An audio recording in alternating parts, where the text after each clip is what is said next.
जो ओहद है उसके बैक साइड है जबल ओहद, तकरीबन 6 किलोमीटर से भी ज़्यादा लंबा है। इसकी लेंथ जो है मैं बिल्कुल उसके बैक साइड में बहुत घूमा हूँ मैं पैदल।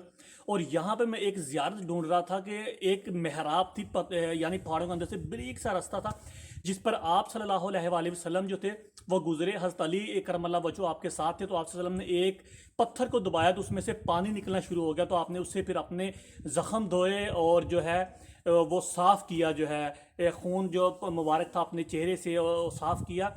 और वहाँ से आपने फिर जो है पानी पिया और इमाम अली अलैहिस्सलाम जो थे उन्होंने भी गुस्ल किया। तो ये आप देखें कि कैसे बारीक सी जो है छोटा सा पहाड़ों के अंदर अंदर रास्ता है और इतना डेंजरस है कि कोई पता नहीं ऊपर से कभी भी पत्थर ऐसे नीचे गिर सकता है। लेकिन बहरहाल एक ज़ियारत है, मज़ा आता है इन जगहों पे आने में।